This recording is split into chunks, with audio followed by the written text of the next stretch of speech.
கன்னியாகுமரி மாவட்டம் துறைமுகத்தில் அமைந்திருக்கக்கூடிய இந்த அற்புதமான துறைமுகம், தேங்காப்பட்டத்தில் அமைந்திருக்கக்கூடிய இந்த அற்புதமான துறைமுகம் தலைவர் கலைஞருடைய ஆட்சியில் அடிக்கல் நாட்டப்பட்டது.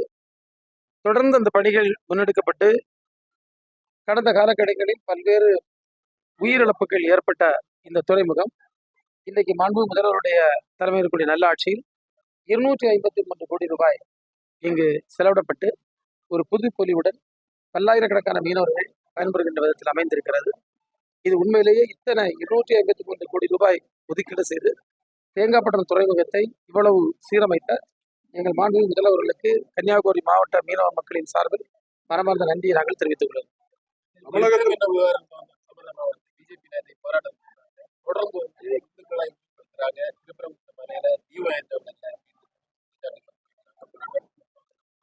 தம்பி குற்றச்சாட்டுகளை முன்வைக்கிறார்கள் சொன்னா திருத்திட்டு தொடர்ந்து பொய்களை முன்வைக்கிறார்கள் பிஜேபியினர் என்று சொல்லலாம்.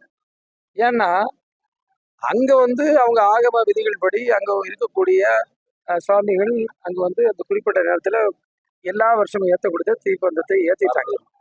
அதை மக்கள் பார்த்துட்டாங்க, மக்கள் எல்லாம் மகிழ்ச்சியில் இருக்காங்க. இவங்க திரும்ப திரும்ப ஒரு பொய்யை போட்டு பார்க்காங்க. அந்த பொய் மூட்டை உருளல்ல, அப்படியே படுத்து கிடாக்குது. ஏன்னா அவங்க நல்லா பார்க்காங்க, கடை அடைப்பு நடத்தி பார்த்தாங்க, எந்த வியாபாரியும் ஒத்துக்கிடல.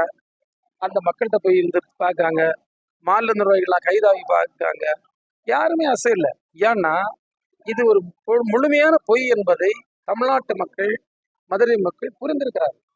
இங்க எந்த முருகத்தருக்கோ அல்லது எந்த இந்து சமயத்தை சார்ந்தவர்களுக்கோ பிரச்சனை இல்லை. இங்க பிரச்சனை பிஜேபி தான். அவங்க தான் திரும்ப திரும்ப திரும்ப திரும்ப நாங்க இதுல இருந்து பொய்யை சொல்லுகிறாங்க. பொய்யை மக்களுக்கு தெரியும். ஏற்றப்பட்டது மோட்ச தீபம் தான், கார்த்திகை தீபம் ஏற்றப்படல அப்படின்னு நம்ம இந்த விலங்கு என்ன செய்யறோம் மிக தெளிவா சொல்லிட்டாரு. தீர்ப்பு தவறான நீதிமன்றம் வழக்கு அதுக்கு ஒரு இங்க நமக்கு என்ன வேலை பேசு ஒண்ணுமே இல்ல. விஜய் கட்சி ஆரம்பிக்கும் போது தற்கூரிகள் கட்சி ஆரம்பிக்கிறாங்க ஒரு பரப்புரை எல்லா கட்சிக்காரர்களும் சொல்லிட்டு இருந்தாங்க.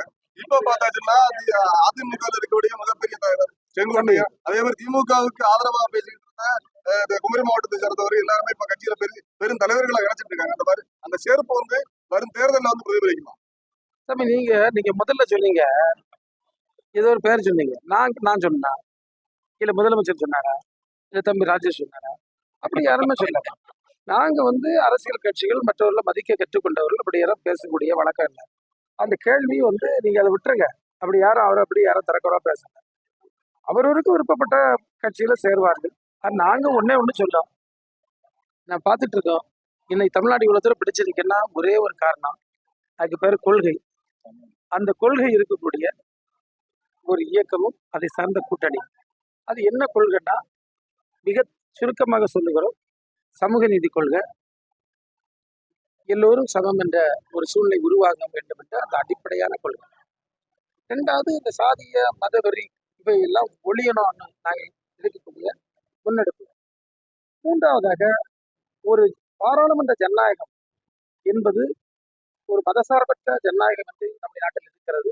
அது தொடர்ந்து கடைபிடிக்கப்பட வேண்டும். இந்த உன்னதமான கொள்கை எங்கள்கிட்ட இருக்கு. நாங்கள் எதை பற்றியும் கவலைப்பட